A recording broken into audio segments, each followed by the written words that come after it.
Assalamualaikum warahmatullahi wabarakatuh. Innal hamdalillah nahmaduhu wa nasta'inuhu wa nastaghfiruh wa na'udzu billahi min shururi anfusina wa min sayyiati a'malina. Man yahdihillahu fala mudilla lahu wa may yudlil fala hadiya lahu. Wa asyhadu an la ilaha illallah wahdahu la syarika lahu wa asyhadu anna Muhammadan 'abduhu wa rasuluh. Amma ba'd. Fa inna asdaqal hadithi kitabullah wa khairal hadi hadi Muhammadin sallallahu alaihi wasallam wa syarral umuri muhdatsatuha wa kullu muhdatsatin bid'ah wa kullu bid'atin dhalalah wa kullu dhalalatin finnar. Alhamdulillah, kita bersyukur pada Allah Azza wa Jal dapat sekali lagi kita bertemu pada pagi ini untuk meneruskan lagi perbincangan dan perbahasan berkenaan dengan usul tafsir. Dan kita telah pun sampai kepada penulisan dan pengumpulan Al-Quran. Betul? Atau dah habis dah tu? Ada tak siapa yang catat? Sampai mana? Kalau tak silap saya, muka surat 24.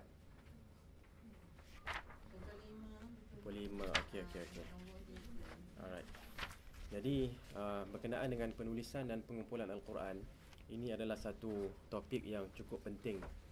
Okay, kerana kita dapati kalau kita lihat kepada zaman ataupun agama, mulailah zaman Nabi Isa AS yang membawa Islam, tetapi dikenali kemudian dengan Nasrani, agama Nasrani kan. Nabi Isa bawa Islam, sama macam mana-mana Nabi pun, tapi dikenali kemudiannya sebagai An-Nasraniyah, Nasara dan sebagainya. Kita dapati Nabi Isa AS telah diganggu oleh Rom, okay, dan sehingga golongan Yahudi mendakwa mereka telah pun mensalib, okay, membunuh Nabi Isa AS. Sedangkan yang sebenarnya ialah Nabi Isa AS diangkatkan ke langit. Okay. Dan di situ kita dapati golongan Al-Hawariyun, pengikut-pengikut Nabi Isa AS, mereka telah pun diserang, mereka telah pun ditekan, okay, begitu sekali sehingga mereka melarikan diri dan untuk menyelamatkan diri. Dengan itu Al-Injil tidak dibukukan, tidak dicatat. Okay. Jadi ini satu perkara yang Allah Subhanahu wa taala nyatakan, inna nahnu nazzalna dzikra wa inna lahu lahafizun. Sesungguhnya kami menurunkan peringatan, iaitu Al-Quran, dan kami akan menjaganya. Janji ini diberikan untuk Al-Quran, tidak diberikan untuk kitab-kitab yang sebelumnya. Jadi itu kehebatan perbincangan yang kita nak bincang bersama ini, penulisan dan pengumpulan Al-Quran. Al-Quran dijaga, okay, melalui banyak perkara, banyak cara, antaranya ialah penulisan dan pengumpulan. Tidak seperti kitab Al-Injil yang tidak dijanjikan, okay, tidak dijanjikan oleh Allah untuk menjaganya, tetapi diberikan kepada pengikut Nabi Isa untuk jaganya. Dan disebabkan keadaan di situ, keadaan yang agak kritikal, mereka nak dibunuh dan sebagainya, mereka lari dan tidak dikumpulkan Injil.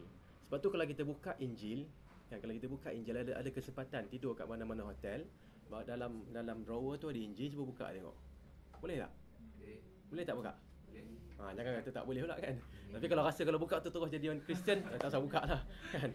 Kita baca, tengok, dia akan ceritakan, itu adalah cerita kan. Nabi tu pergi sini, Nabi ni pergi sini kan. Okay, jadi history, sejarah.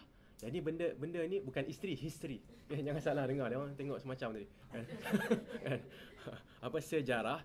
Okay, jadi macam tak berapa kena sangat, okay. Apabila Isa pergi ke sini, Nabi Isa kalau wahyu tu turun pada dia, takkan nak menceritakan apabila dia mati sekian-sekian kan. Jadi itu semua adalah cerita orang selepasnya mencatatkan kisah. Nampak tak? Okey, itu satu. Yang kedua, kita akan nampak nanti banyak versi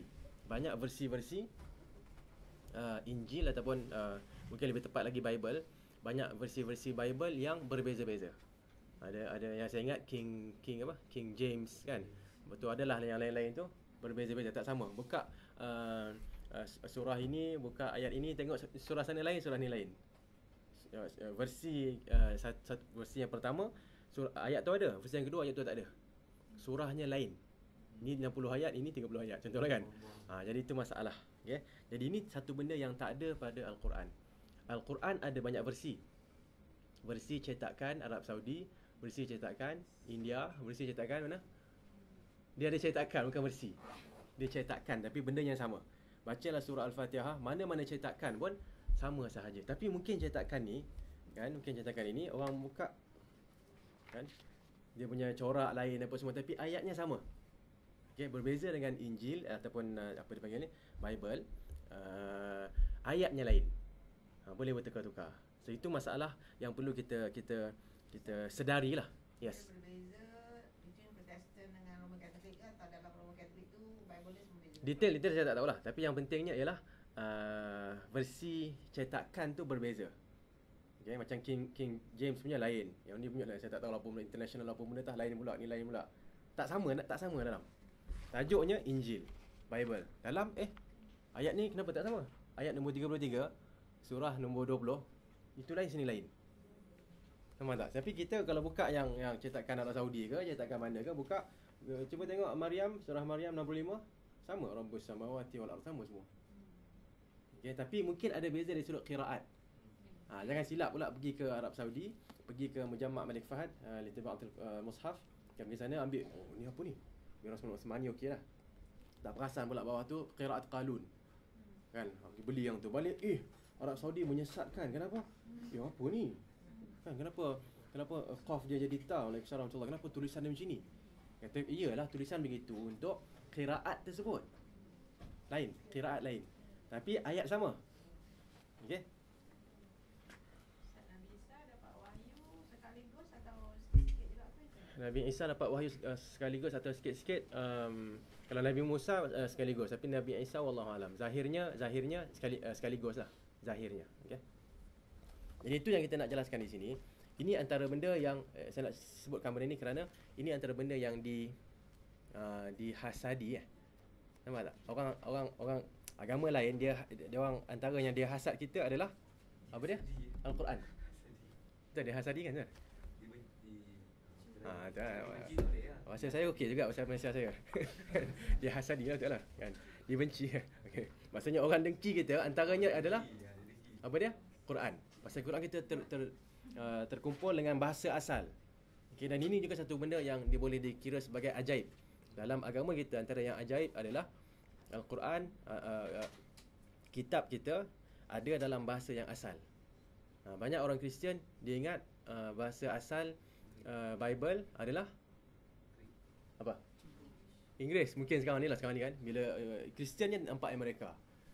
Kan orang tak perasan pula bila Kristian patutnya nampak mana? Nabi Isa di Timur Tengah lah. Di Israel, di Palestin sana kan. Sana. Dia tak nampak yang tu. Okey. Sebab tu saya rasa dulu wujud satu perbincangan bila dah dekat-dekat dengan Christmas beberapa tahun lepas lah kan. Ada seorang Mesir tu dia kata Christmas tu tak ada. Dia Kristian lah, dia kata Christmas ni bid'ah. Dia tu Kristian tapi dia kata Christmas ni bid'ah. Ini adalah daripada agama pagan mana entah, agama syirik mana entah. Okey, yang sebenarnya lagi gini-gini. Okey, dan jadi bila maknanya bila perbincangan khilaf pula asal Kristian dari mana. Jadi ada yang mengatakan kami adalah pendukung Kristian, orang Amerika apa semua kan. Kata tak, asal Kristian Nabi Isa kat mana? Nabi Isa di mana? Di Jerusalem. Okey, di Palestin sana kan. Nazarah. Apanya? Nazarah. Apa tu? Nazari apa? Ezra. Okey. Nazarah tu lah dekat Arab atau. Okey. Saya pula tak tahu lah kat putih tu. Okey. Dalam dekat Yes. Jerusalem is a country. Yes, dalam tu lagi lah. Okey. Dia Nasrani dia ambil daripada situ lah kataannya kan. Okey. Apa pun yang pentingnya ini kepentingan perbincangan berkenaan dengan penulisan dan pengumpulan Al-Quran. Banyak orang dia cuba kacau Islam melalui pengumpulan Al-Quran. Bahawa pengumpulan Al-Quran berlaku bukan dengan etikanya. Faham tak? Okey, macam orang Syiah, dia kata Al-Quran dikumpul oleh Abu Bakar. Banyak ayatnya dia buang.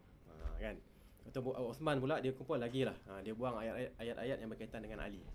Sedangkan pengumpulan macam kita sebutkan di sini, pertama Nabi dah berikan muka surat 24 kan. Nabi dah bila turun ayat Quran, Nabi panggil katabatul wahyi penulis-penulis wahyu untuk tulis. Antaranya dekat sini kan. Ada tulis kat sini.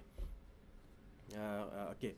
Dihafal, antaranya dihafal khulafa, ada tu apa ya? Ini berkenaan dengan qari, tak apalah, berkenaan dengan qari, para khulafa, Abdullah bin Mas'ud, Salim Maula Abi Hudzaifah, Ubay bin Ka'ab. Okey.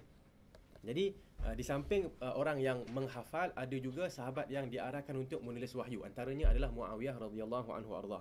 Jadi Al-Quran ditulis. Setiap seorang adalah portion dia, bahagian dia sedikit. Bila sampai peringkat Abu Bakar pun arahkan untuk kumpul semula. Siapa dia? Arahkan siapa? Arahkan siapa? Zaid bin Thabit. Okay, dan saya rasa saya dah jelaskan pada kelas yang lepas, innaka rajulun syabun aqilun la nattahimuk. Sesungguhnya engkau adalah seorang lelaki yang muda, yang berakal dan tidak ada tohmahan, dan kami tidak mentohmah engkau atas apa-apa kesalahan. Tak ada tindakan tata tertib. Tak ada pecah mana, tak ada itu, tak ada ni kan. Okey. Jadi Abu Bakar pilih orang yang layak untuk kumpul semula Al-Quran yang ditulis, katalah surah Baqarah 15 ayat ada daripada seorang sahabiyah. Ni pada seorang sahabi yang lain. Jadi kumpul. Dah ada dalam satu catatan, diberikan kepada Abu Bakar, disimpan oleh Abu Bakar, kemudian Umar, kemudian Hafsah. Lepas tu barulah sampai ke zaman peringkat yang ketiga, Amirul Mukminin Uthman bin Affan pada tahun 25 Hijrah. Okey. Dan sebabnya ialah berlaku perselisihan manusia, iaitu orang ramai, dalam bacaan, iaitu dalam qiraat. Okey. Berdasarkan perbezaan lembaran-lembaran Al-Quran yang berada dalam tangan para sahabat. Okey. Biasa dengar kan qiraat kan? Biasa dengar. Kan kita mungkin dalam musabaqah tilawah Al-Quran tu adanya kadang-kadang dibaca beberapa qiraat. Okay. Apa dia? Lepas tu ada dalam saya tak tahu, ada rancangan TV, saya rasa ada juga kan rancangan tentang qiraat tu. Bukan tarannum qiraat, dibaca secara lain. Sabbihisma rabbikal a'la, sabbihisma rabbikal a'la. Kan? Lepas tu wadduha wadduhi, kan? Yu'minun. Okay? Macam itulah. Jadi benda ni kalau orang tak biasa, kan, dia dengar seorang baca, lepas tu dengar ustaz lain baca lain, dia kata apa ustaz ni sesat, kan, betul tak? Jadi lebih kurang gitulah. Ustaz saya baca betul, Ibn Abbas baca betul, yang ni baca tak betul. Bacaan dia ni lebih hebat lagi. Okey, biasa kalau kita tengok dalam bidang silat pun, yang bergaduh bukan tok guru dengan tok guru, yang bergaduh siapa dah? Anak murid yang baru dapat. Kalau silat apa yang mula-mula hitam Terlima hitam. Silat bukan taekwondo. Kena teliti sikit. Kalau silat hitam mula-mula kan. Hitam dengan hitam ni, silat gayung dengan silat apa? Apa lagi silat? Silat gayung, silat cakap bergaduh dia orang kan. Pasal apa? Pasal dia hitam-hitam. Tapi yang tok guru dia tak gaduh dah. Tak gaduh buat apa? Kan pasal dia tahu misi utama silat adalah untuk mempertahankan bangsa, bukan bergaduh antara satu sama lain. Contohlah kan, okey. Jadi kat sini itu yang berlaku lah kan. Para sahabat tahu baca unzilatul Quran ala sab'ati ahruf. Al-Quran diturunkan 7 huruf, 7 bacaan, 7 dialek kan. Jadi tak ada masalah, bacalah mana-mana pun. Okey. Tapi yang baru-baru ni mungkin bila dah pergi ke mana ni? Cuba tengok kat sini, ke Azerbaijan kalau tak silap. Okey. Armenia dengan Azerbaijan kan. Huzaifah bin Al-Yaman datang berjumpa Uthman selepas pembukaan Armenia dan Azerbaijan. Maknanya orang yang baru-baru masuk Islam ni, mereka bila belajar elok-elok sini, pergi sini baca lain. Bacaan aku lebih elok lagi lah. Tak, aku punya lebih elok. Bergaduh kat situ. Sepak terajang kat situ kan. Jadi Huzaifah kata, tak kena cara ni kan.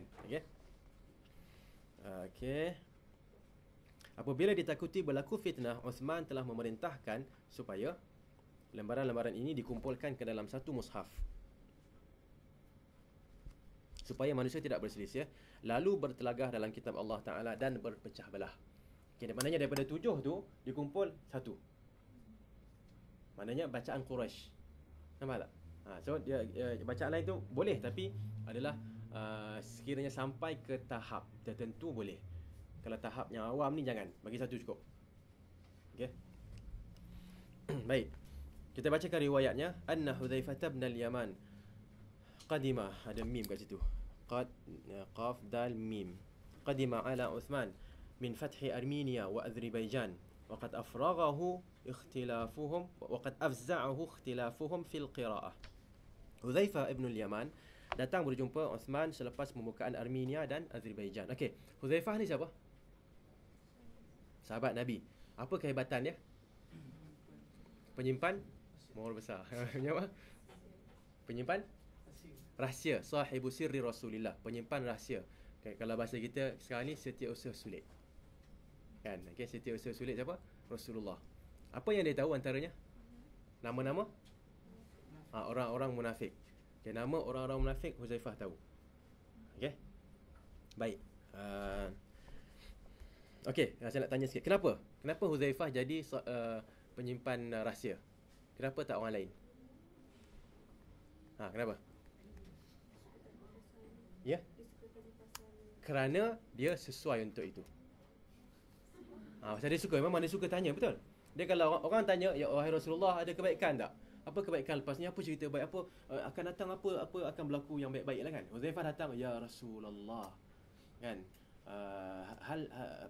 Fahal min ba'di hadzal khairi min syarr. Lepas kebaikan ni ada tak keburukan? Pelik. Kan kita nak tanya lepas ni allowance lah, bonus lah, apa benda. Kita tak tanya pula inflasi bila. Kita tak tanya bila nak tu kan. Maksudnya kita tak fikir bahagian yang negatif. Kita fikir positif. Nak kahwin nampak apa bunga-bunga. Tak kahwin kita tak nampak pula apa dia. Kan? Nampak tak nampak pula anak kecil-kecil ni, apa anak-anak muda ni. Kan dia orang tak nampak bila kahwin nanti tanggungjawab. Dia nampak bila kahwin nanti honeymoon kan. Pergi kat Langkawi, pergi sana sini, bestnya kan. Dia tak nampak pula nak kahwin tu sebenarnya tanggungjawab. Nak jaga anak orang, nak jaga apa dia, dua-dua lah. Yang suami kena jaga anak orang, isteri. Yang isteri pun kena jaga anak orang juga, suami dia kan. Okay. Jadi dia tak nampak alam realiti, dia nampak alam fantasi. Betul tak? Itu masalah yang ada lah kan. Jadi kat sini kita tengok apa tadi ya? Okey.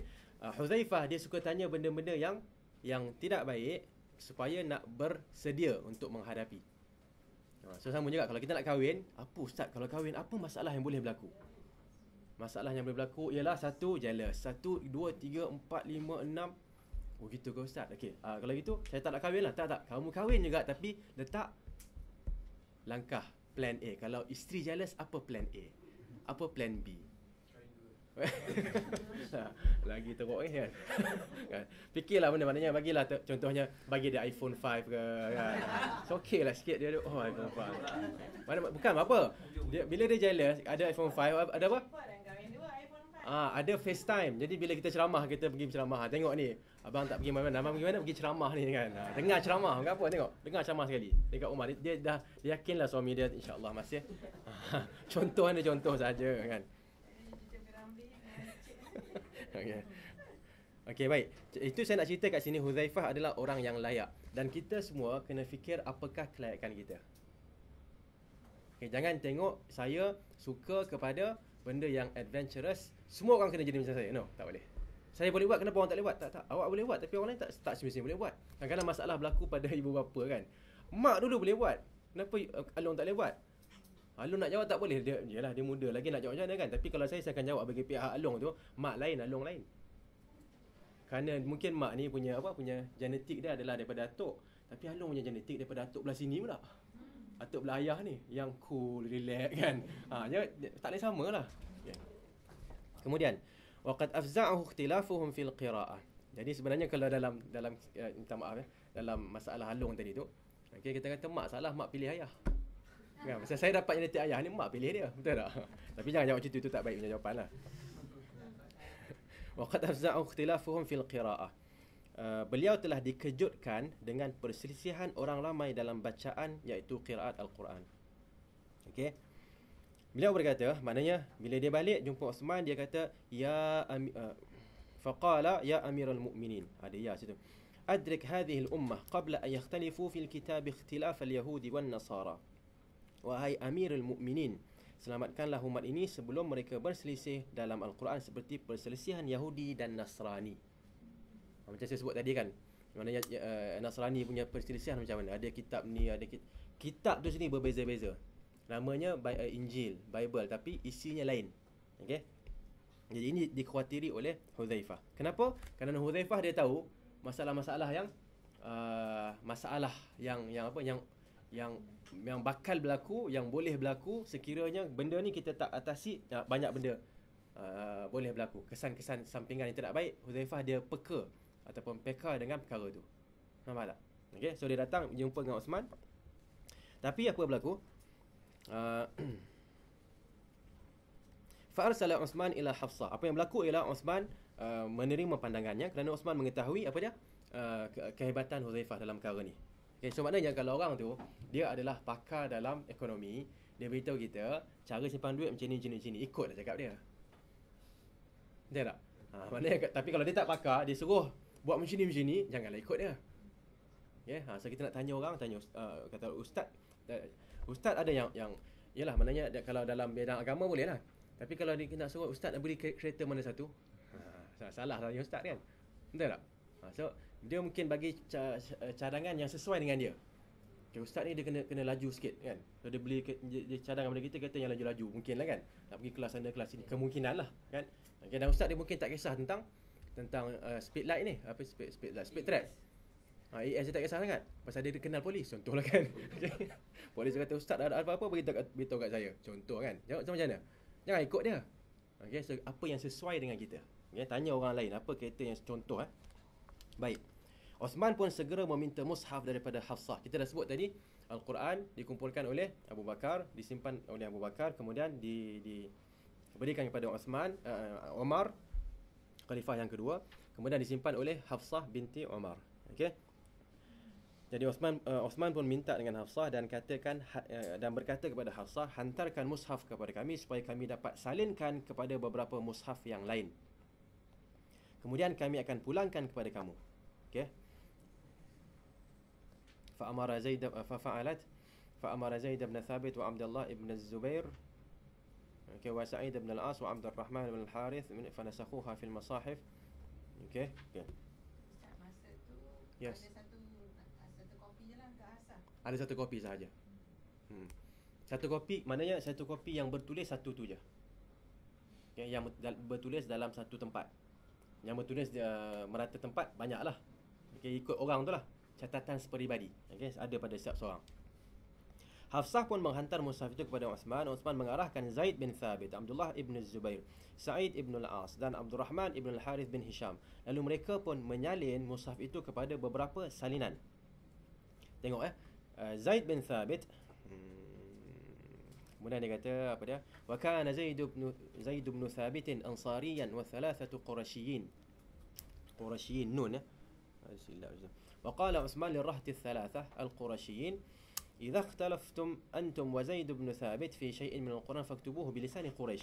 Zaid bin Thabit adalah daripada golongan Al-Ansar, manakala tiga yang lain itu adalah daripada golongan Quraisy.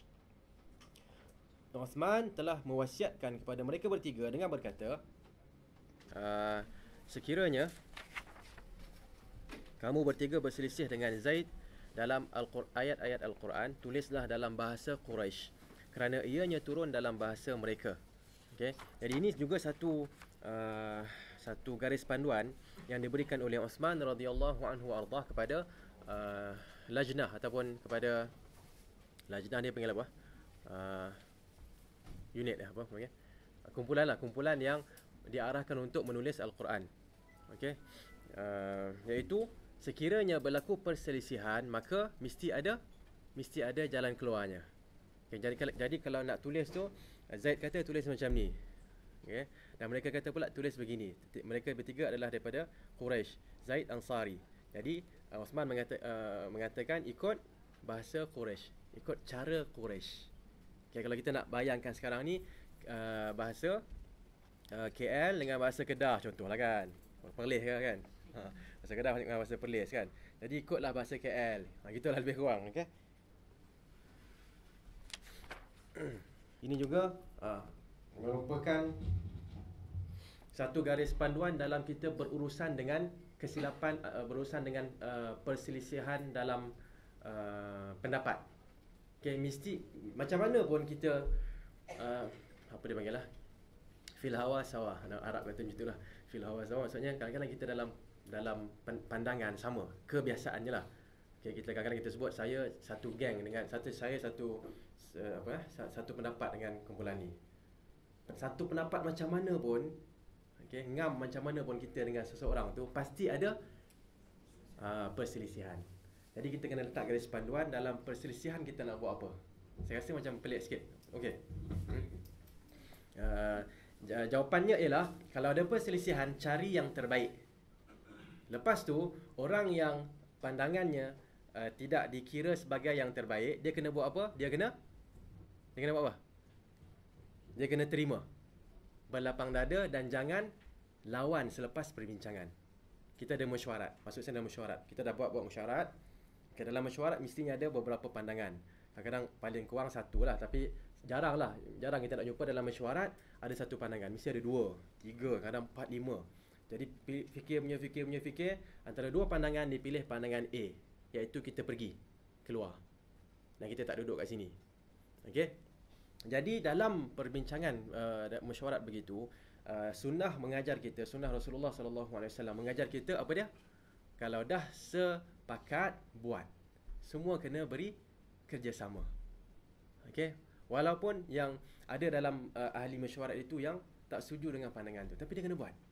Contoh saya bagi, saya nak jelaskan benda ni kerana kadang-kadang kita nampak dalam mesyuarat-mesyuarat yang kita buat tu, okey, di mana-mana peringkat pun, dalam mesyuarat bila dah pandangan tak diterima, dia tak beri komitmen. Ini salah. Okey, Rasulullah SAW dalam peperangan Uhud, kena ingat Uhud datang selepas Badar. Okey, Badar Nabi keluar bukan untuk perang, tiba-tiba jadi perang. Okey. Jadi bila peperangan Uhud memang nak perang, sebahagian pemuda-pemuda di kalangan para sahabat, mereka nak perang di luar kota Madinah. Nabi kata kita perang dalam kota Madinah. Bincang punya bincang, akhirnya Nabi terima pandangan mereka, iaitu apa? Perang luar Madinah, iaitu di Uhud. Nabi pun SAW masuk ke rumahnya, pakai baju besi, keluar. Dia orang kata, wahai Rasulullah, minta maaflah kami telah mendesak Rasulullah tadi. Jadi macam inilah kami nak terima pandangan Rasulullah. Sedangkan mesyuarat dah subhanakallahumma bihamdik, dah habis kan? Mesyuarat dah habis dah putuskan untuk keluar. Jadi Nabi mengatakan maka linabiyyin idza labisa la'matahu, kan, an yakhla'ahu atau kama qala, tidak boleh seorang nabi bila dah pakai baju perang buka balik semula. Walaupun Nabi kalau ikutkan dalam hadis-hadis lain, nampak dalam mimpi bahawa mereka akan banyak berlaku kematian, pembunuhan di kalangan para sahabat. Okey. Tapi dia tetap juga mengambil pandangan itu, walaupun zahirnya pandangan perang di Uhud adalah pandangan yang lemah. Tapi Nabi buat juga pasal meeting dah putus. Okey. So ini satu benda yang kita kena fikirkan. Next time cerita lain. Okay, kalau dah putus satu meeting, teruskan. Okey. Khususnya kalau benda tu benda yang tertakluk kepada masa. Kita nak meeting untuk esok. Kita pun meeting hari ni, semua dah jumpa. Bila dah balik nanti, meeting balik semula, telefon balik. Kan, rasa tak sesuai lah, kita boleh tukar tak? Dah kita dah meeting, cukup. Tak salah layan. Okay, esok pergi memang betul tak sesuai. Untuk untuk apa, aktiviti yang tahun depan ataupun minggu depan, ya baru postmortem balik semula, tengok balik semula, kaji balik dan putuskan yang terbaik. Okay. Ya.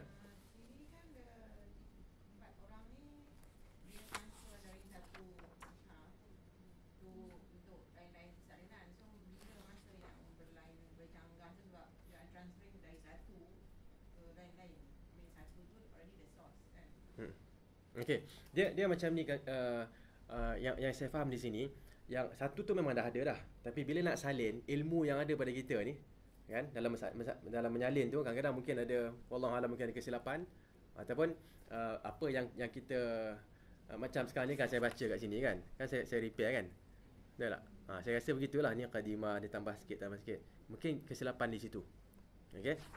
Dan satu lagi ialah dari sudut ilmu.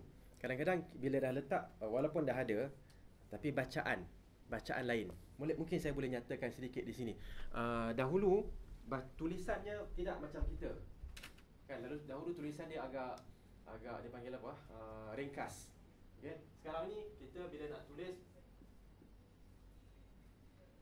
okey, walillahi mirathus samawati wal ard. Mirathus samawat wal ard. Okey. Mirathus samawati. Betul macam ni? Cuba baca. Betul kan? Okey.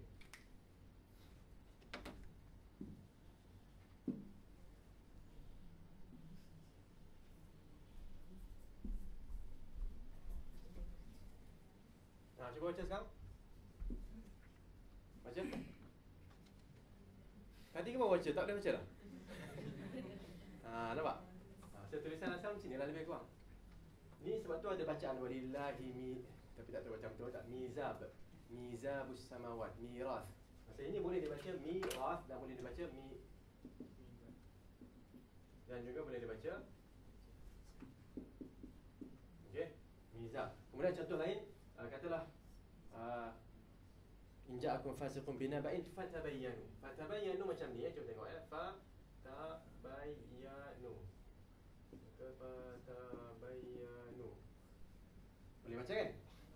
Macam ni boleh baca tak? Tak boleh baca ni kah? Pasal kita kena fatabayyanu baru boleh baca. Okey, sekarang ni kalau ni tak ada, boleh baca ke tak boleh?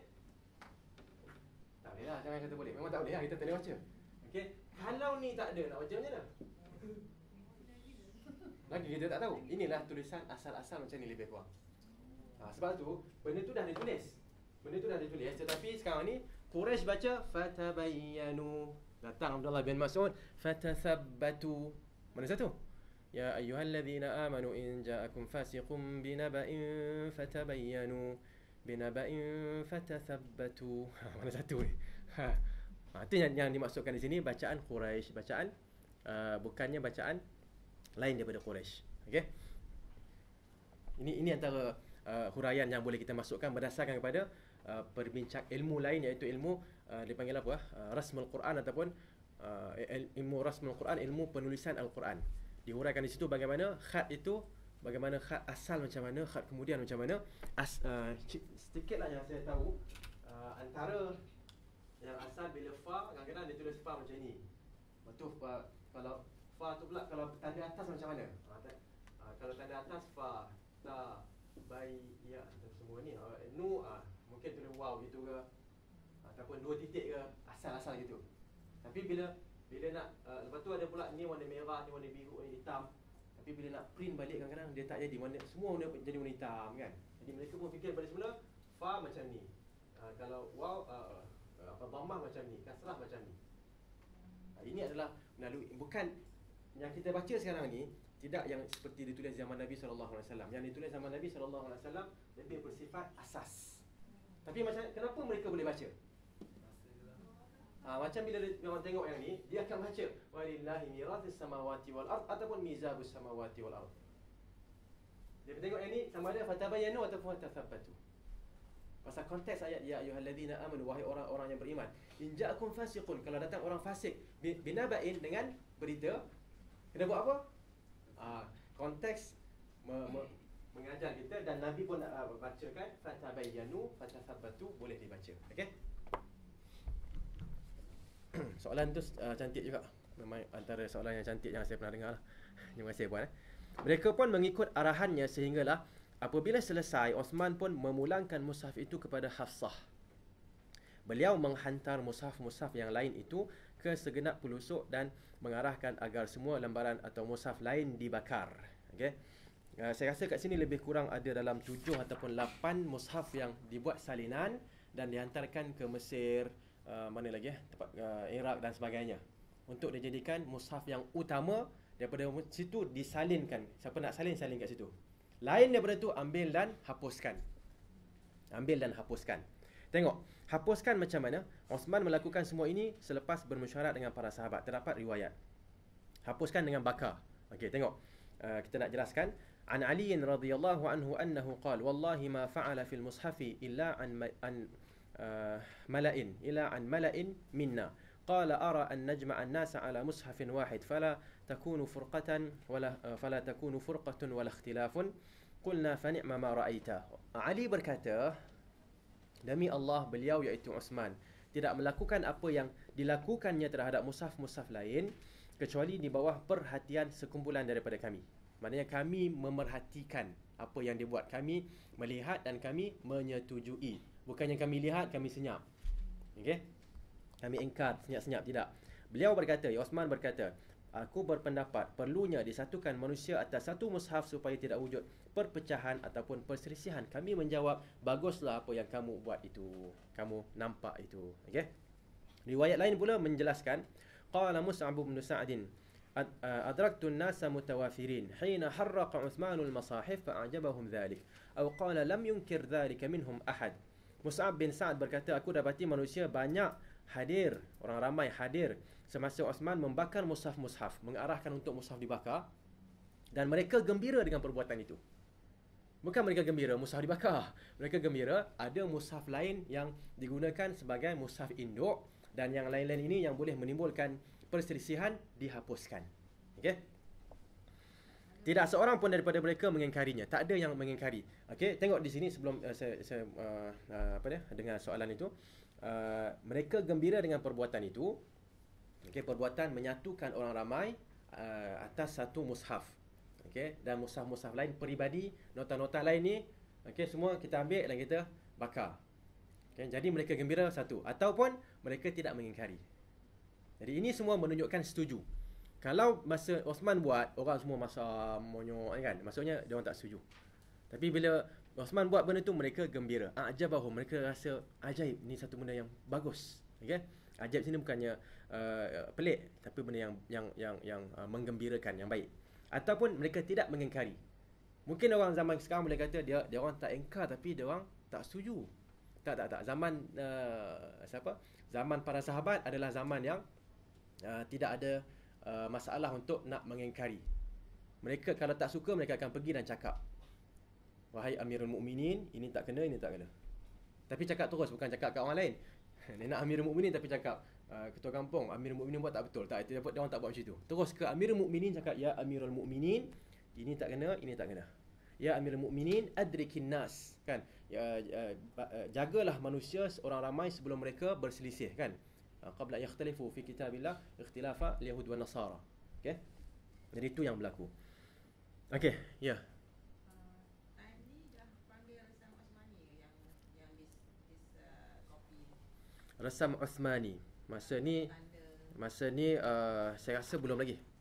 Tapi dikenali sebagai apa? Mushaful Imam. Okey, Mushaful Imam. Kopi ni yang dalam Quraish-nya dah belum ada Belum. Dia lebih pada yang tak ada tanda-tanda ni. Bahkan mungkin dia lebih simple lagi. Dia lebih simple lagi. Maknanya mungkin alif-alif ni tak ada. Samawat tu sin mim waw ta, begitu lebih kurang lah. Okey. Dia tak ada, bukan yang detail seperti yang ada sekarang ni, tidak. Sekarang dulu ni kalau nak berhenti ada jim, sad apa semua kan. Itu semua datang kemudian. Okey, untuk mempermudahkan. Okey. Kadang-kadang mim ba'di ma tabayyana, kan? Mim ba'di min nun. Lepas tu ada ba. Tengah-tengah ada mim kan? Mana mim ni datang? Orang tulis lah. Ulama tulis untuk nak mempermudahkan kita baca. Kalau tak, kita akan baca min ba'di. Tak. Mim, nun tu ditukarkan bacaannya kepada mim. Okey? Itu datang kemudian. Berdasarkan ikhlab ya, berdasarkan kepada keperluan. Okey?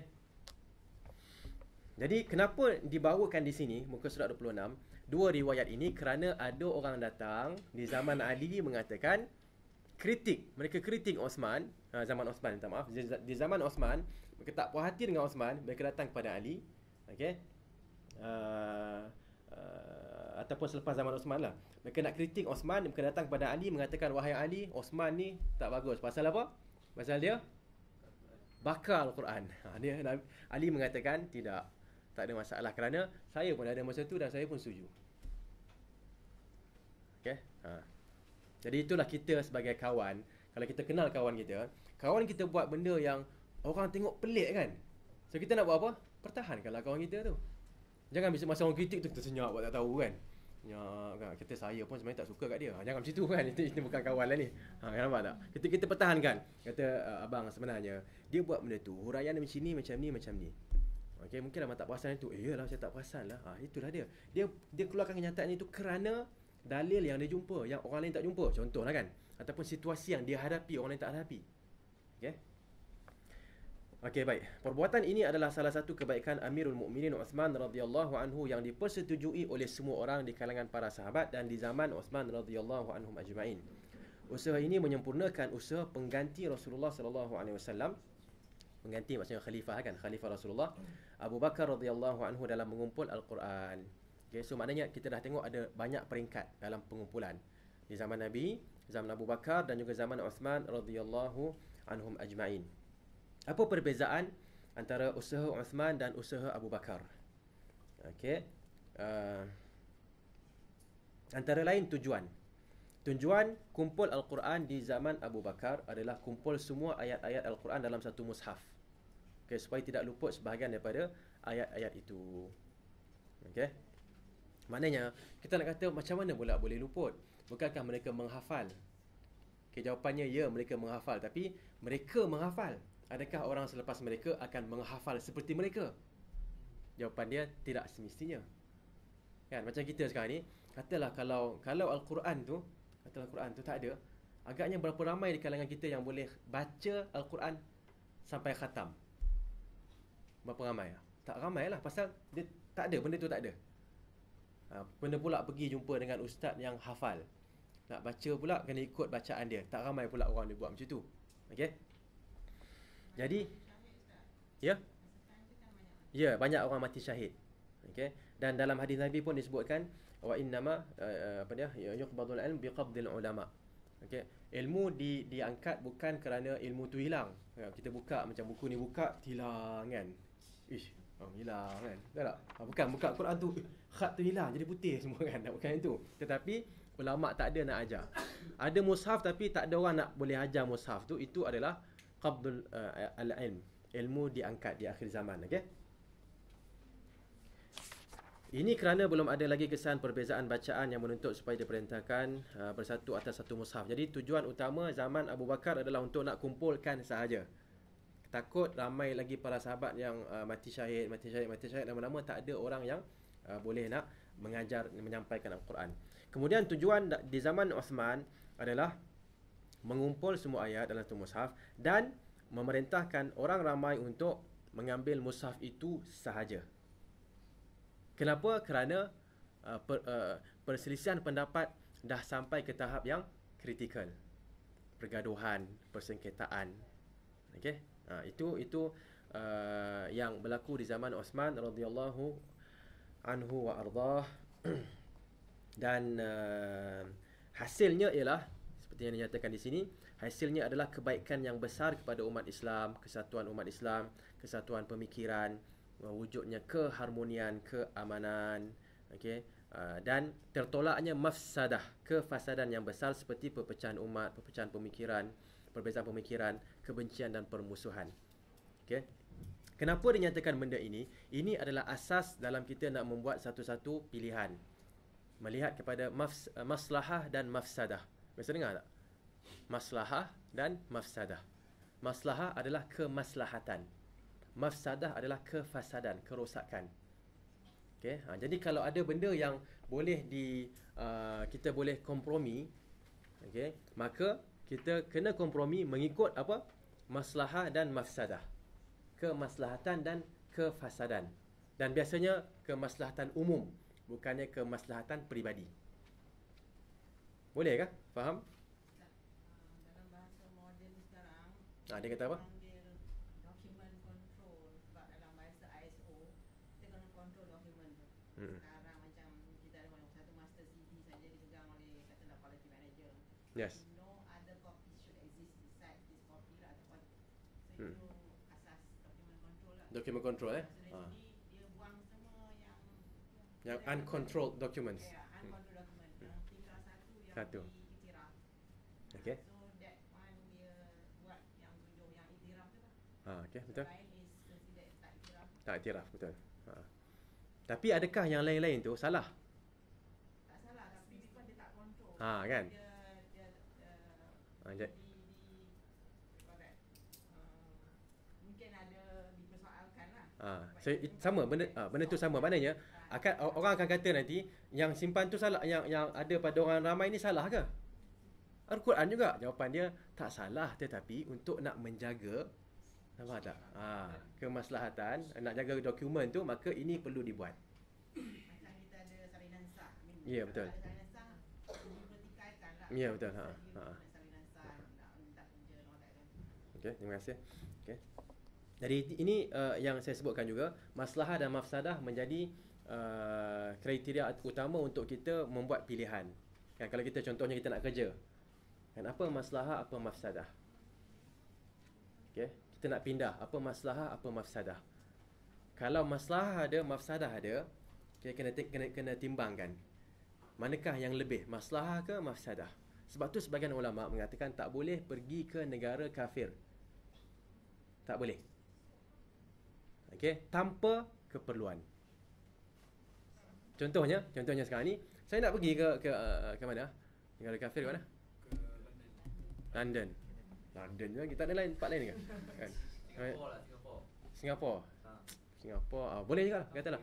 Saya dia negara kafir kan. Saya nak pergi sana saja-saja jalan-jalan, boleh tak? Okey, jalan-jalan.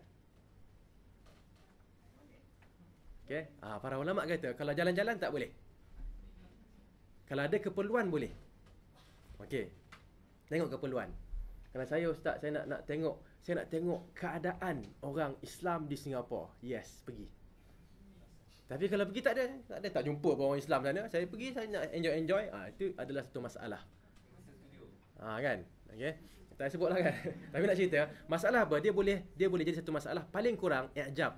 I'jab ni rasa macam hebatnya negeri orang kafir. Kita mungkin tak rasa, anak kita rasa. Betul ya? Dia besar nanti, kita didik dia merasakan apa? Kehebatan negara orang kafir. Ini masalah besar. Okey? Kita mungkin tak rasa, kita dah okey lah, kita dah lalui semua benda kan. Kita tak ada culture shock lagi dah. Budak tu duk kena culture shock satu, kena satu. Ke sana kena satu lagi kan. Besar-besar nanti dia, kenapa orang kerja ni macam ni? Dah mak kan bawa saya ke Australia, New Zealand, sini. Negara Islam pula tak bawa pula, dia tak nampak. Dia tak boleh bezakan. Jadi akhirnya dia pun jadi dia bias ke arah sana. Ini antara perkara yang dipertimbangkan oleh para ulama bila menceritakan tentang as-safar ila biladil kuffar. Okey, mengembara pergi travel ke negara orang kafir. Ada keperluan untuk belajar? Ya, tak apa. Ada keperluan untuk meniaga? Ya, tak apa. Ada keperluan untuk selamatkan diri? Mungkin juga. Kan? Ada keperluan untuk mengambil iktibar ataupun peringatan, okey, daripada apa yang berlaku, tak ada masalah. Nampak tak? Tapi keperluan tu datang lepas tu tengok tempat tu, tak pernah dengar tempat tu, tak nak pergi. Lepas tu tengok tempat tu baru nampak keperluan yang berbagai-bagai. Ya, dia bukan keperluan orang, keperluan kita. Ada tak kita mempunyai keperluan untuk ke sana? Okay? Contohnya kita kata sekarang ni, katalah London tadi kan, dikenali sebagai satu tempat untuk pengajian perubatan, contoh. Okay? Jadi kita tak ada, ilmu tu tak ada. So kita kena hantar orang untuk dapatkan ilmu tu, sebenar-benarnya balik ke negeri kita, disebarkan. Sebab tu ini antara yang dibuat, ialah bukan oleh orang Islam lah, oleh Jepun kan. Jepun dulu bila dah kena hentam dengan di Hiroshima apa semua, dia buat apa? Dia hantar ke Amerika untuk belajar. So first batch yang pergi, saya dengar lah ni, okay, cerita ni. First batch yang pergi enjoy, balik kena pancung semua. Jepun senang lah kan, tak buat kerja, tata tertib je pancung lah. Okay. Yang kedua pergi lagi. Kali ni pergi dan dia ambil maklumat yang ada sana, sampai sekarang ni dia jadi apa?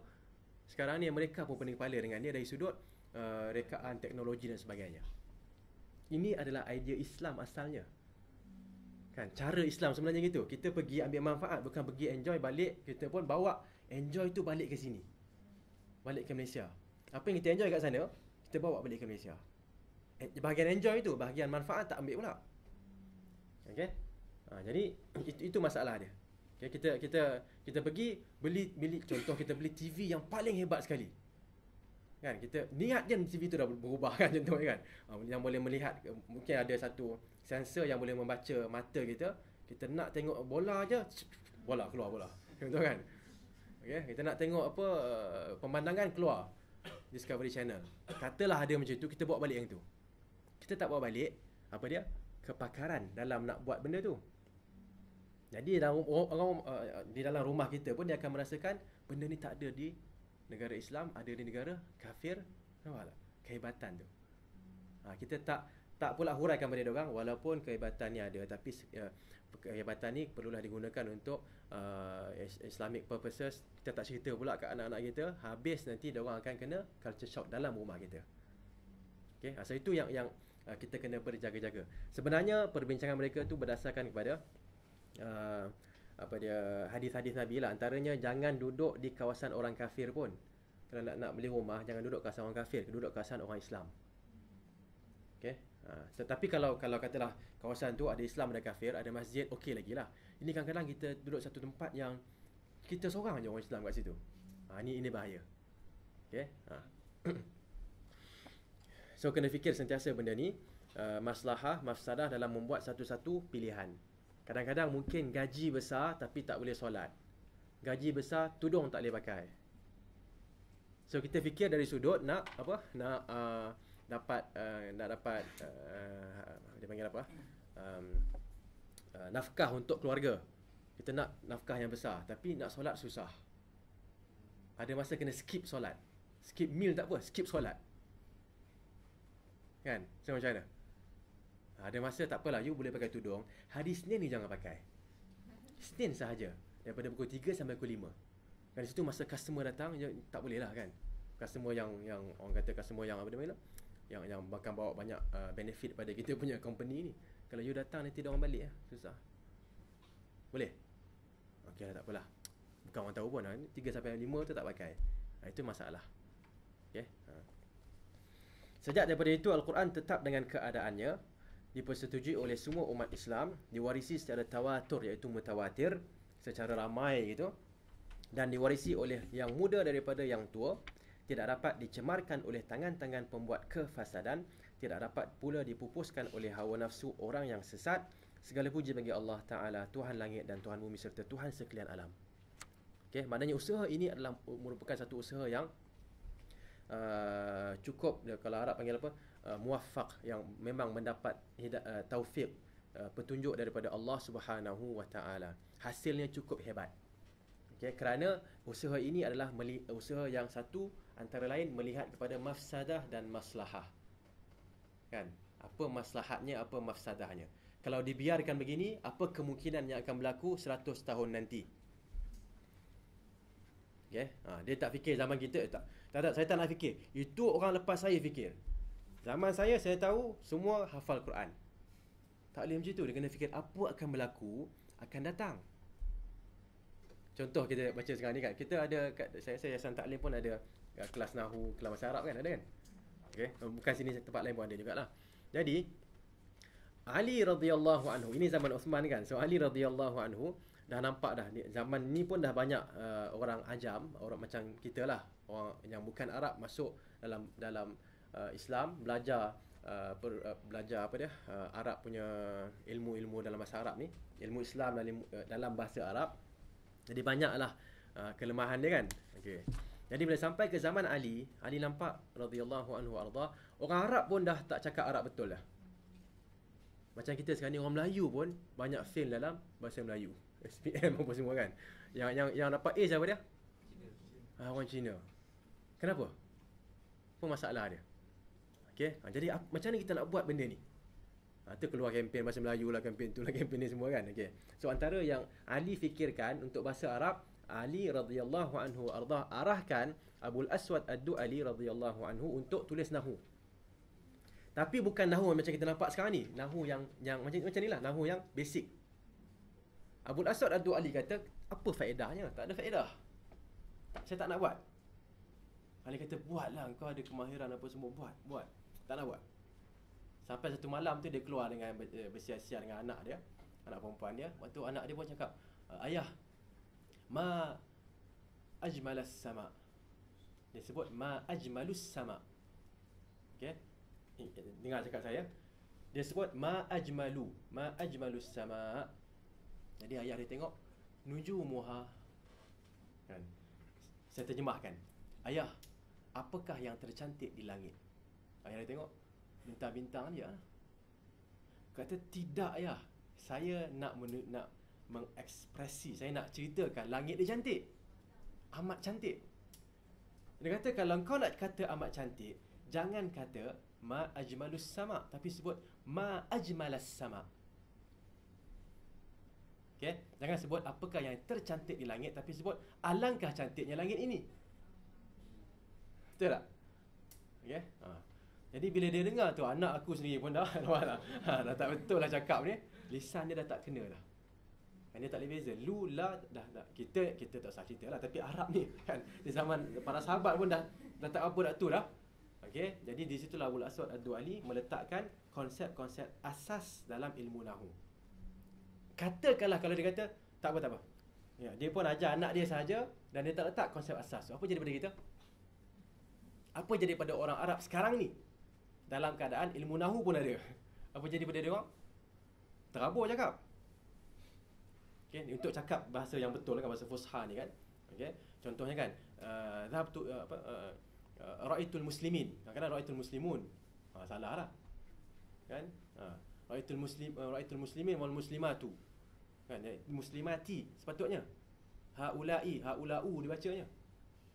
Kan, contohlah kan, okay? Ini orang Arab boleh salah, kita lagilah kan. Jadi dengan itu, ilmu ini diletak untuk maslahah umum, bukan maslahah peribadi. Kalau peribadi dia tak ada masalah. Abul Aswad Ad-Du'ali dia sendiri tak ada masalah. Tapi masalah umum, kalau anak dia pun dah ada masalah, maka anak orang lain lagilah. Orang yang masuk Islam lagilah. Jadi dia pun letak satu kaedah untuk menjaga lisan. Kerana menjaga lisan Arab adalah menjaga Al-Quran. Okey? So kena letak sentiasa benda ni di depan kita, maslahah mafsadah, maslahah mafsadah. Okay, kebaikan, keburukan, timbangkan antara dua tu. Nak buat, saya nak ambil tindakan ini, apakah kebaikannya, apakah keburukannya. Kalau kebaikannya lebih, ya silakan. Okey, dan kebaikan pula kebaikan umum, bukan kebaikan saya seorang. Okey, wallahu alam. Kita teruskan dengan kalau ada soalan ke mungkin. Kalau ada soalan boleh tanya terus, takut lupa ataupun catat dulu kat tepi. Okey, teruskan dengan at-tafsir. Tafsir dari sudut bahasa diambil dari perkataan al-fasr yang bermaksud menyelak sesuatu yang tertutup. Okey, itu maksudnya tafsir, iaitu menyelak satu benda yang tertutup, yang kita tak faham, tak nampak, kita selak, namanya fasara. Okey. Tafsir dari sudut istilah pula, istilah maksudnya penggunaan ulama. Jadi kalau penggunaan ulama ilmu tafsir, ulama Al-Quran, tafsir adalah menerangkan maksud-maksud Al-Quran. Maknanya orang baca Al-Quran tak faham, kita pun menyelak kefahamannya supaya dia faham. Okey. Mempelajari tafsir adalah wajib berdasarkan kepada ayat-ayat berikut. Pertama, kitabun anzalnahu ilaika mubarakun liyadabbaru ayatihi wa liyatadhakkara ulul albab. Sad ayat yang ke-29.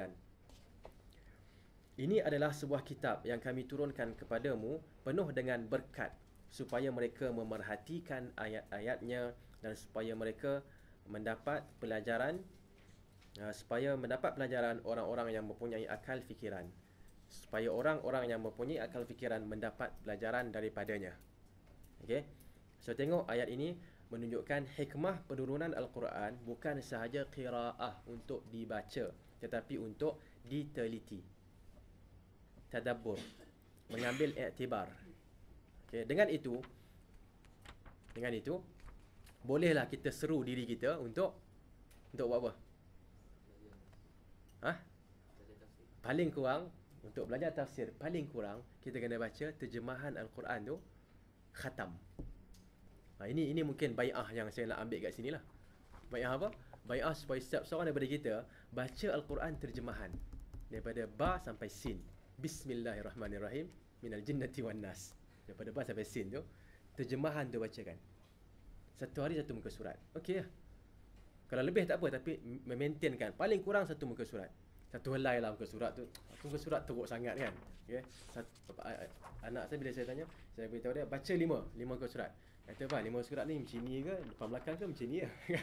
Detail kan. Kata, "Kalau itu depan belakang." Dia tanya kan. Kalau dia tak tanya tu tak apa lah. Okay, so kita pun paling kurang satu, apa dia? Satu helai. Ada tak terjemahan? Al-Quran terjemahan ni paling kurang satu hari satu helai ni. Ustaz, kena baca Al-Quran dulu baru tafsir. Kalau nak cepat baca tafsir terus. Dah, dia sekarang ni khatam kita dah khatam lama dah kebanyakan. Saya rasa semua orang Malaysia dah khatam dah. Betul tak? So khatam paling kurang, maknanya sekarang ni kita punya kerajaan kita dengan Jacob dulu kan. Tun Abdullah Badawi, dia buat apa? Jacob. Jadi Jacob apa dia? Kena setiap pelajar anak-anak orang Islam di Malaysia ni khatam Al-Quran pada umur 12 tahun. Khatam baca. Paling kurang kena khatam baca. Bagus, alhamdulillah lah kan. Sekarang ni kita nak gerakkan pula khatam terjemahan, tafsir terjemahan Al-Quran. Kat sini dia sebut apa? Apa di depan ni? Al-Quran dan terjemahannya. So terjemahan ringkas yang ada ni baca kena khatam. Tak jawab lagi soalan saya. Soalan saya. Soalan buka tadi apa? Al-Quran ada 286 kan. Okey. Saya baca ayat yang tafsir saja 1 sampai 286. Tidak reading dari yang Quran tu lah. So boleh macam tu atau? Boleh. Ini yang saya suruh ni. Kan saya suruh lah, saya minta lah. Kan suruh teruk sangat. Ini yang saya minta sekarang ni. Kita dah baca yang Arabnya. Sekarang ni paling kurang bacalah yang Melayunya. Tafsir sahaja. Khatamkan yang dalam bahasa kita. Kuranglah pahala sebab satu huruf, satu pahala. Tengok kat sini, liyadabbaru ayatihi. Hikmah Al-Quran adalah untuk nak tadabbur. Kenapa kita baca dalam bahasa Arab? Kenapa? Satu, pahala. Kedua, tadabbur. Sekarang ni pahala dapat, tadabbur tak dapat. Hikmah baca Quran, tadabbur. Nampak tak? Tiba-tiba, kenapa kita kena tekankan benda ni? Asalnya Imam Syafi'i kata bahasa Arab tu wajib. Bukan dia seorang lah, tapi saya nak sebut lah kan, kerana kita mazhab Syafi'i kat Malaysia ni kan. Bahasa Arab ni wajib dipelajari. Orang yang boleh cakap bahasa Arab haram cakap bahasa lain. Imam Syafi'i memang strict pasal dia Quraisy. Kalau dia Malizi lain lah kan, macam kita ni. Dia Quraisy. Dia tekankan benda tu. Okay. So dia kata siapa belajar bahasa Arab wajib. Siapa boleh cakap bahasa Arab, tak cakap bahasa Arab berdosa. Kita keluar mazhab lah kat sini kan. Okey, tak apalah. Yang pentingnya sekarang ni kita ada dua kat sini. Satu, baca yang bahasa Arab. Kita dah buat, paling kurang kita dah buat sekali. Sekarang ni paling kurang juga bacalah yang ini. Kerana orang Arab bila dia khatam sekali Al-Quran, dia dah dapat dah gambaran Quran tu cerita apa. Gambaran. Bukannya dia dapat detail, tak, gambaran. Bila dia baca, وَمَثَلُ الَّذِينَ كَفَرُوا كَمَثَلِ الَّذِي يَنْعِقُ بِمَا لَا يَسْمَعُ إِلَّا دُعَاءً وَنِدَاءً صُمٌّ بُكْمٌ عُمْيٌ فَهُمْ لَا يَعْقِلُونَ. Bila orang Arab baca ni, dia dah boleh nampak, dah faham bahawa Allah nak memberi perumpamaan orang kafir seperti orang yang mengembala kambing tapi dia tak dengar kecuali suara sahaja. Okey, sumun bukmun, bisu pekak, lalu mereka tidak memahami, tidak berakal, tidak memahami. Orang kafir, mana dia dah tahu orang kafir tak memahami. Kita yang baca dengar tadi, terfaham tak apa-apa? Tak. Sebab tu kita kena baca yang bahasa Melayu ni. Okay, dan ramai orang bila dia baca terjemahan, dia masuk Islam. Kita yang khatam Quran keluar Islam. Apa hal ni? Ada kes kat Malaysia kan, betul tak? Kes-kes kat Malaysia khatam 3-4 kali bacaan tapi keluar daripada Islam. Kenapa? Kerana tak faham. Itu dia punya masalah. Kerana tak ikut ayat ni. Liyadabbaru ayati wa liyatadhakkara ulul albab. Yes. Kalau macam kita tak berapa faham terjemahan, Telefon ustaz, ramai punyalah ramai ustaz kat Malaysia ni, takkan tak ada telefon. Kan tanya. dia hari-hari baca kan. Mungkin ayat tu kita tak berapa faham lah tafsir dia. Ini masanya kita gunakan teknologi maklumat yang ada sekarang ni. Telefon dengan WhatsAppnya, dengan apa, Facebooknya, dengan semua, Twitter. Takkanlah asyik Twitter nak tweet apa benda tak kan. So tanyalah paling kurang, Ustaz, Maidah 5 ayat 5 ni apa maksud dia? Ustaz tu kata dah baca terjemahan, tak baca lagi. Baca dulu. Okay, lepas tu esok pula, Ustaz saya dah baca, tak faham lagi. Baru dah diuraikan. Tak buat proses tu ada. Okay, tapi nak Twitter tak ada proses, tak ada itulah. Dalam Facebook boleh kot nak huraikan. Tapi jangan tanya saya buat sikit. Tanya ustaz lain kan. Okey. Kelas banyak kelas. Yes, kelas banyak. Tapi masalahnya kita kadang-kadang kalau tak boleh masuk kelas pun, maka boleh juga kita tanya satu-satu tu. Okey.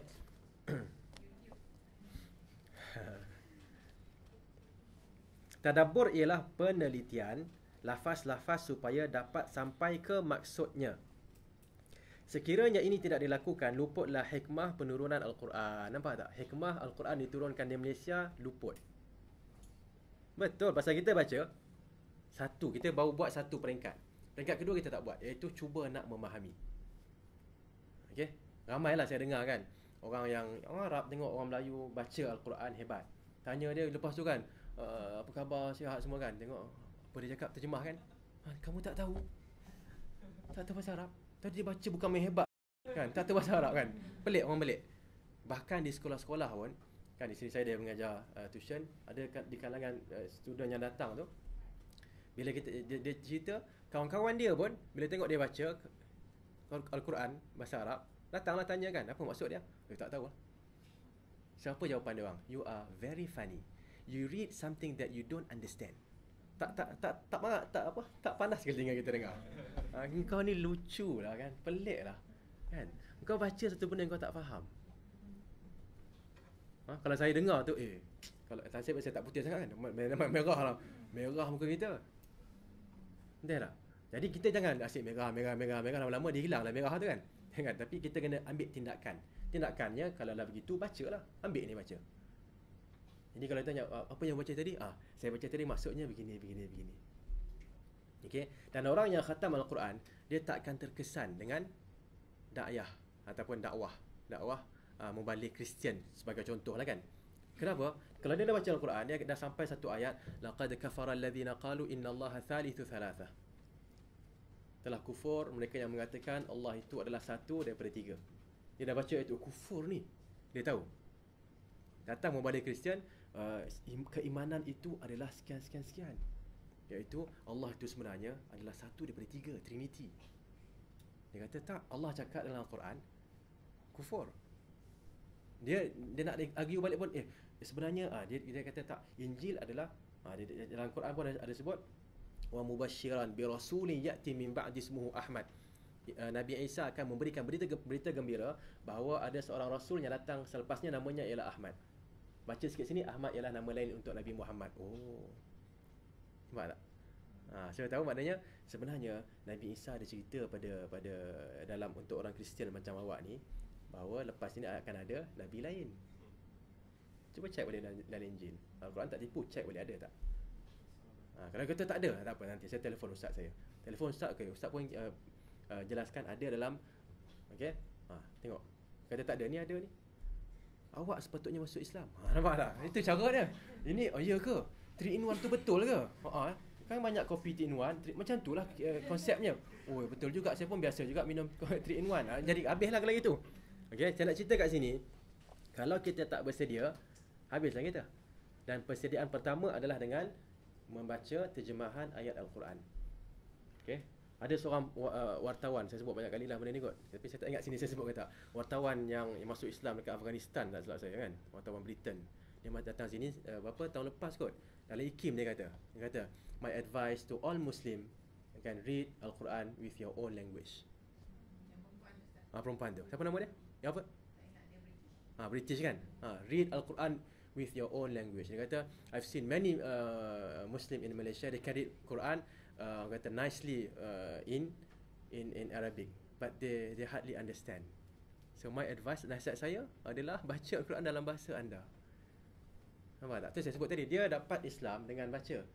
Kita baca Islam tak ada. Pasal apa? Pasal kita tak faham. Okey. Okey, kalau kita nak berhenti sini untuk soal jawab pun boleh juga. Okay, kita sambung nanti pada kelas yang akan datang, insya-Allah subhanahu wa taala. Kalau ada apa-apa nak tanya? Ya. Masa zaman Uthman, masa dia hapuskan Al-Quran tu, Ha. mana cara yang dia hapuskan? Dia bakar. Bakar. Dia abu dia pun tu. Debu dia Dia macam tu. yang tu saya tak pastilah adakah dibiarkan ataupun ditanam, wallahu alam. Tapi sebenarnya sekarang ni, kalau benda tu dah terbakar, dia bukan benda tu lagi lah. Tu senang je. Betul tak? Habis. Maknanya dia tak ada lagi lah. Maknanya ni kertas ni kalau dah dibakar, adakah kita namakan dia sebagai sebagai buku lagi? Kita namakan buku yang dah terbakar. Jadi itu yang abu kan. Asasnya adalah Kenapa dibakar? Supaya tidak di apa? Gunakan lagi ya. Ada kesan ni. Tidak ada kesan. Kenapa tak ada kesan? Kenapa kita tak nak kesan dia? Supaya takut orang guna dalam bentuk yang tak sewajarnya. Contohnya kita buang tong sampah. Datang orang ambil sapu apa benda lah kan. Kereta dia ambil apa benda ni, Arab tahu. Dia bersihkan tu. Jadi itu adalah imtihan ataupun maksudnya menghina Al-Quran. Jadi kita tak nak berlaku penghinaan terhadap kertas-kertas yang ada ayat Al-Quran. Antara caranya adalah bakar. Kita boleh bakar tak? Bakar boleh, tak boleh. Macam Al-Quran yang Al-Quran yang lama dah kita tak gunakan tu. Okey, nak bakar boleh, tak ada masalah. So kalau Al-Quran, kalau macam buku tu sendiri, kitab tu sendiri, Ada banyak cara. Antara caranya ialah inilah kita tu. Ataupun kita bakar lah. tu khas untuk Al-Quran saja ataupun macam masuk kitab lain yang ada kandungan isi Al-Quran? Dia antaranya satu Al-Quran, yang kedua adalah nama-nama Allah. Okey, so nama-nama Allah tu perlulah dijagalah. Okey, so jangan kita menyebabkan nama-nama Allah tu apa dia panggil ni, dihinalah dalam bentuk tu. Macam selalu orang buat kat kahwin tu tulis, tu pun tak nak buang lah, sebab ada perkataan Allah benda. Beli permanent marker, sebelum kita buang tu padam nama Allah tu kan, padam. Maknanya bila buang tu dah tak ada lah benda tu. Sebab ada orang takut ayat-ayat. Yes, tahu, saya faham. Okey, cuma nasihat kita seelok-eloknya kalau nak letak ayat, letak terjemahan pun cukup dah. Pasal kalau letak yang Arab pun bukan ramai yang boleh baca tu kan. Yang penting adalah maksud tu. Okey. Tapi ada satu tempat tak ingat lah, tapi ada masjid tu dia ada buat lawatan, ada satu tempat tu boleh kita bakar, hantar dekat dia lah. Kalau banyak lah volume. Kalau boleh bagilah. Kalau tahu, kalau Kak tahu yang tu, masuk dalam Facebook nanti kan. Beritahu kalau siapa nak postkan, bagi kat dia orang. Bagus juga. Dia ada charge lah, dari minimum. Okey je, tak ada masalah yang tu. Kilo RM1 tu ada. Kadang-kadang kita bakar banyak-banyak nanti kan ada orang datang saman lah pula, susah pula kan dekat bandar-bandar ni. So itulah maknanya kalau ada cara terbaik adalah bakar. Sebab ada akta dalam sistem, dia tak boleh buat open burning. Ha. Elok nak bakar. Betul. Tapi kalau sekadar satu ni tak ada hal kot. Ni masalah kalau banyak lah. Okay. Ada orang kata bakar itu adalah penghinaan. Bukan. Bakar tu bukan penghinaan. Okay. Jadi kita tengok apa maksud sebenarnya, nak menghapuskan. Okay. Tapi kalau memang orang tu kan, dia baru dapat mushaf yang baru, dia nak bakar dan tujuan dia menghina, jatuhlah innamal a'malu binniyat lah. Tapi mushaf dia nak buka dah tak boleh baca dah.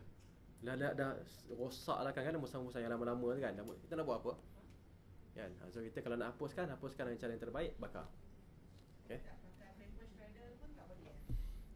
Paper shredder tu saya rasa, pandangan saya tak ada masalah kalau betul-betul dia shredkan dan dia hilang. Dia shred, tapi dia nampaklah maybe one or two huruf, tapi tak adalah, you cannot read satu sentence lah. Shredder tu dia shred. Tak. Apa berita ke. Kalau hilang perkataan tu tak ada masalah. Mungkin tak ada langkah ke apa, kita taruh dekat basket. Dah dia kalau dah contohnya sekarang ni alif lam lam ha, sini ada alif lam, sini ada lam ha. Dia bukan nama Allah lagi dah. Tu tu lah. Lebih senang shredder lah. Shredder boleh beli. Dia bukan semua boleh beli pun, tapi tak apalah, yang pentingnya yang pentingnya Kat office ke apa. yang pentingnya terbaik adalah dengan membakar ataupun dengan cara-cara lain yang menghilangkan benda tu supaya tak ada lagi dia panggil apa? Kalimah tu yang boleh dihina. Kan dia hina secara langsung ataupun tak langsung. Okey? Saya rasa itu saja insya-Allah untuk hari ini. Kita dah masuk bulan Safar kan? Betul. Okey, bulan Safar ni secara umumnya adalah amalan-amalan dulu jahiliah yang ada kat Malaysia kan. Okey, mandi Safar kan. Okey. Jadi alhamdulillah sekarang ni dah pun dibanteras. Jadi kalau ada kita kena sokonglah pembanterasan ini, dan kalau ada usaha nak hidupkan balik, kita kena tegurlah mengikut kemampuan kita. Tapi saya rasa tak ada kan. Mandi Safar tak ada kan. Saya rasa ada 2 tahun 3 tahun lepas adalah menteri mana tadi nak buat balik mandi Safar tu. Tapi alhamdulillah benda tu tak berlaku. Okey. So alhamdulillah, yang pentingnya agama kita ni agama jauh daripada syirik dan khurafat, dan kita kena jaga perkara tersebut. Wallahu taala a'lam wa sallallahu ala nabiyyina Muhammad wa ala alihi wa sahbihi.